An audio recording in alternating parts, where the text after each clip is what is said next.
روزہ رسول پہ حاضر ہونے کا حکم اللہ نے ہمیں عطا فرمایا. کس نے؟ توجہ ہے آپ کی؟ روزہ رسول پہ حاضری کا حکم اللہ نے ہمیں دیا ہے. قرآن پاک میں اللہ تعالیٰ ارشاد فرماتا ہے، اور اس کے ساتھ ایک میرا اپنا ذاتی ایک قصہ بھی ہے، وہ بھی سنا دوں. مدینہ پاک میں حاضر ہوا 2014 کی بات ہے. اللہ بار بار لے جائے، سب کو لے جائے، بعد ہماری نصیب فرمائے. تو وہاں پہ اس وقت، اب تو خیر یہ ماحول کچھ بہت کم ہو گیا، بہت کم ہو گیا. وہاں کوئی روزہ رسول کی طرف منہ کر کے کھڑا بھی ہوتا تھا، اس کو بھی پیچھے کر دیتے تھے. قبلہ قبلہ قبلہ یہ ہوتا تھا. شرک شرک شرک بڑا آسان. آگے میں کو بتاتا ہوں شرک کہتے کسے، شرک کی اقسام کیا ہیں. تو میں بیٹھا ہوا تھا، جو باہر والا شہر ہے اس کو پیچھے کر کے، اور گنبد شریف کی زیارت کر رہا تھا، اور فجر کے بعد کا وقت تھا. تو جب باب السلام سے آپ داخل ہوتے ہیں اور روزہ رسول پہ آپ مواجہ شریف پہ حاضری دیتے ہیں اور پھر باہر نکلتے ہیں باب البقیع کی طرف، تو وہاں پہ لوگ کچھ موجود تھے، اور ایک شرطا یا متوع کہہ لیں، وہ جو ایک مخصوص ان کا عادت ہوتی ہے، لال رومال اور یہ، وہ بیٹھا ہوا تھا. لوگوں سے کہہ رہے یہاں کیوں آتے ہو، یہاں کیوں آتے ہو، کیا لینے آتے ہو روزہ رسول پہ. نعوذ باللہ اس کے جو الفاظ اتنے سخت، نقل کفر کفر نہ باشد، یہ مر چکے ہیں، یہ ہماری نہیں سنتے. اس قسم کے الفاظ وہ بندہ دہرا رہا تھا. میں تھوڑے فاصلے پہ بیٹھا ہوا تھا. اچھا تو میں پہلے اپنا وظیفہ جو بھی پڑھنا تھا میں نے پڑھا، تو پھر میں اٹھ کے آیا. آگے جب آیا تو اس کی آواز اس قسم کی میرے کانوں میں پڑی. بندے بھی جب اکٹھے ہوئے تو میں کھڑا ہو گیا. اب یہی بات، یہاں پہ کیا لینے آتے ہو، کیا کرتے ہو یہاں پہ آ کے. سلام کرتے، یہ مر چکے ہیں، کچھ نہیں دے سکتے، کس نے یہاں پہ آنے کا حکم دیا ہے. مجھ سے یہ چیز جو تھی وہ برداشت نہیں ہوئی. میں پھر آگے بول پڑا اس کے. میں نے کہا اللہ نے ہمیں کہ قرآن میں حکم دیا ہے، اللہ نے ہمیں قرآن میں حکم دیا اس کا. کہتے کہاں پہ حکم ہے؟ میں پڑھو آیت کریمہ، وَلَوْ أَنَّهُمْ إِذْ ظَلَمُوا أَنفُسَهُمْ جَاءُوكَ. اگر یہ لوگ اپنی جانوں پہ ظلم کر بیٹھے، محبوب آپ کی بارگاہ میں آ جائیں. میں قرآن میں اللہ نے حکم دیا. کہنے لگا کہ یہ جو حکم تھا یہ سرکار کی ظاہری حیات تک کا تھا، اور یہ منافقین کے حوالے سے تھا. پیچھے آیتیں پڑھو. میں نے کہا پڑھو تم، کیا پیچھے آیتیں. اچھا اس نے پیچھے سے پڑھنا شروع کیا. پڑھتا آیا، اس میں منافقین کا بھی ذکر تھا، کچھ مومنین کا بھی ذکر تھا، عیسائیوں کا بھی، مختلف یعنی جو لوگ تھے ان کا ذکر تھا. یہ آیت کریمہ یہاں بھی شروع نہیں ہوتی. وَلَوْ أَنَّهُمْ إِذْ ظَلَمُوا أَنفُسَهُمْ جَاءُوكَ، یہاں سے شروع نہیں ہوتی. وَلَوْ أَنَّهُمْ، یہ آیت شروع ہوتی وَمَا أَرْسَلْنَا مِن رَسُولٍ إِلَّا لِيُطَاعَ بِإِذْنِ اللَّهِ، کہ ہم نے جو بھی رسول بھیجا ہے اس لیے بھیجا ہے کہ اس کی اطاعت کی جائے، اس کی اطاعت کی جائے.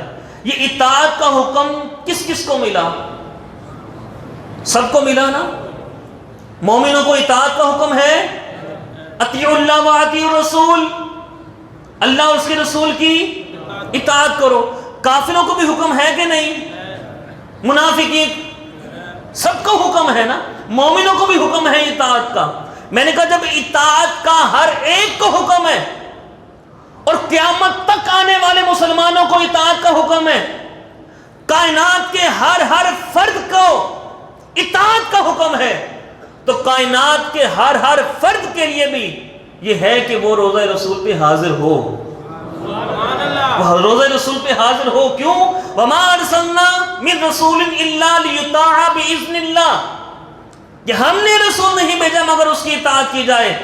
اے مومنو، اے اطاعت کرنے والو، وَلَوْ أَنَّهُمْ إِذْ ظَلَمُوا أَنفُسَهُمْ، اب اگر تم سے اپنے اعمال میں گڑبڑ ہو گئی، تم گناہ کر بیٹھے، گناہ تم سے ہو گیا، تم اپنی جان پہ ظلم کر بیٹھے، جاؤکا، آ جاؤ میرے محبوب کے پاس.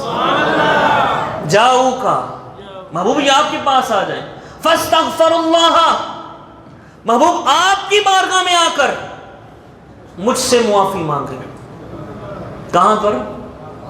بولو، یہ قرآن ہے صحیح. فاستغفر اللہ، آپ کی بارگاہ میں آ کر اللہ سے معافی مانگے، معافی مل جائے گی. بولو، مل جائے گی، مل جائے گی. ایک شرط اور ہے، ایک شرط اور اللہ نے ذکر کی قرآن میں. فرمایا ظلم کر بیٹھے، گناہ کر بیٹھے، میرے محبوب کی بارگاہ میں آؤ، فاستغفر اللہ، اور آ کر مجھ سے معافی مانگو. ابھی بھی معافی کا پروانہ نہیں ملا. آگے کیا ہے؟ واستغفر لهم الرسول، اے محبوب آپ بھی ان کے لیے سفارش کریں، آپ بھی ان کے لیے سفارش کریں. اب یہ شرط، جب تینوں شرطیں پوری ہو گئیں، پھر کیا؟ لَوَجَدُ اللَّهَ تَوَّابًا رَحِيمًا، تو اللہ تعالیٰ کو توبہ قبول کرنے والا اور رحم کرنے والا پاؤ گے. میں نے کہا یہ تو قرآن میں اللہ نے حکم دیا ہے. الحمدللہ پھر اس سے آگے جواب بن نہیں پڑا. تو یہ بات کہ یہ روزہ رسول پہ حاضری کا حکم ہمیں اللہ نے دیا. جس جس کو اطاعت کا حکم ہے، جس جس کو اطاعت کا حکم ہے، اس کو روزہ رسول پہ حاضری کا بھی بولو. اگر کوئی کہتا ہے مجھے اطاعت کا حکم دے تو نہ جاؤ، نہ جاؤ. بتانا ہماری ڈیوٹی ہے، منانا ہماری ڈیوٹی نہیں ہے. نہ جاؤ، نہ مانو، تمہاری اپنی قسمت، ہماری اپنی قسمت. ٹھیک ہے نا جی؟ اللہ. اچھا سوال یہ پیدا ہوا کہ جب سرکار دو عالم صلی اللہ علیہ وسلم ظاہری حیات میں ہمارے درمیان موجود تھے، صحابہ میں موجود تھے، اس وقت تو سرکار دعا کر دیتے تھے کہ یا اللہ یہ جو آیا ہے میرے پاس سے استغفار کر رہا ہے، یا اللہ میں بھی سفارش کرتا ہوں اس کو بخش دے. توجہ ہے؟ تو ظاہری حیات میں تو سمجھ میں آ گئی نا سمجھ میں کہ ظاہری میں سرکار بنفس نفیس خود موجود ہیں، آنکھوں سے دیکھا سرکار کا وصال ہو چکے. اب کیا؟ حدیث پاک سنیے اور ناز کیجئے کہ ہم کس کی امت ہیں. ہمارے آقا صلی اللہ علیہ وسلم نے ارشاد فرمایا حیاتی خیر لکم و مماتی خیر لکم، کہ میرا دنیا میں رہنا بھی تمہارے لیے بہتر، دنیا سے جانا بھی تمہارے لیے بہتر. صحابہ کرام تڑپ اٹھے، عرض کی آقا دنیا میں آپ کا رہنا ہمارے لیے بہتر، سمجھ میں آ گیا. دنیا سے جانا سرکار ہم کیسے رہیں، وہ کیسے بہتر، وہ ہماری سمجھ میں نہیں آیا.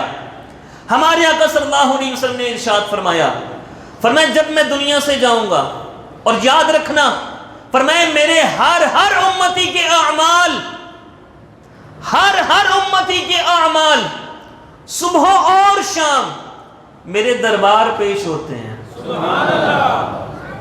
یہ سبحان اللہ کہنے والی بھی بات ہے اور غور کرنے والی بھی بات ہے. میرے ہر امتی کی اعمال میرے دربار پیش ہوتے ہیں. پھر فرماتے ہیں آپ صلی اللہ علیہ وسلم جب میں اپنی امتیوں کے نیک اعمال دیکھتا ہوں یا دیکھوں گا، میں اللہ کا شکر ادا کرتا ہوں. یا اللہ تیرا شکر ہے تو نے میری امتیوں کو نیک کام، اور اگر میں اپنی امتی کے گناہوں کو دیکھوں تو میں کہتا ہوں یا اللہ اس کی بخشش فرما، اس کی بخشش فرما. یہ سرکار دو عالم صلی اللہ علیہ وسلم کی حدیث پاک. تو سرکار تو اپنی امت کی بخشش چاہتے ہیں، وہ تو دعائیں کر رہے ہیں. ہے تو کوئی آج لے ان کی پناہ، آج مدد مانگ ان سے، پھر نہ مانیں گے قیامت میں اگر مان گیا، پھر نہ مانیں گے قیامت میں اگر مان گیا. تو روزہ رسول پہ حاضری کا حکم ہمیں اللہ نے دیا. اور مفتی محمد شفیع صاحب، مفتی تقی عثمانی کے والد ہیں، انہوں نے اپنی تفسیر کے اندر اس آیت کے تحت ایک حدیث پاک لکھی ہے. مفتی شفیع دیوبندی ہیں وہ، انہوں نے ایک حدیث پاک لکھی. کہتے ہیں آپ صلی اللہ علیہ وسلم کا وصال باکمال ہوا، اور مولا علی شیر خدا رضی اللہ تعالیٰ عنہ سے روایت ہے، وہ مولا علی شیر خدا فرماتے ہیں کہ بندہ ایک آیا سرکار کے وصال کے بعد. 3 دن ہو چکے تھے سرکار صلی اللہ علیہ وسلم کو وصال کیے ہوئے، آ کہنے لگا سرکار کہاں ہیں، ہمارے نبی کہاں ہیں، ہمارے نبی کہاں ہیں؟ تو وہ صحابہ کرام نے کہا کہ سرکار کا تو وصال ہو چکا، مجھے قبر پہ لے چلو۔ قبر کی نشانی، قبر پہ آیا۔ مولا علی شیر خدا فرماتے ہیں قبر پر آ کر اس نے کیا کہا، عرض کی آقا میں نے قرآن میں پڑھا ہے وَلَوْ أَنَّهُمْ إِذْ ظَلَمُوا أَنفُسَهُمْ جَاءُوكَ کہ اگر یہ لوگ اپنی جانوں پہ ظلم کر بیٹھے، گناہ کر بیٹھے، آپ کے پاس آ جائیں، آقا میں گناہ کر کے آیا ہوں، بخشش لینے کے لیے آیا ہوں، میں آپ کی بارگاہ میں آ کر اللہ سے استغفار بھی کر رہا ہوں، آقا مجھے بخشش لے دیجئے۔ مولا علی شیر خدا فرماتے ہیں سرکار کو وصال کیے ہوئے 3 دن بھی گزر چکے تھے، جب اس نے یہ فریاد کی تو قبر انور سے آواز آتی ہے، اے آنے والے اللہ نے تیری بخشش کر دی ہے، اللہ نے تیری بخشش کر دی ہے۔ اسی آیت کے تحت وَلَوْ أَنَّهُمْ، تو یہ روزہ رسول پہ جانا شرک نہیں میرے بھائی، نہیں شرک نہیں۔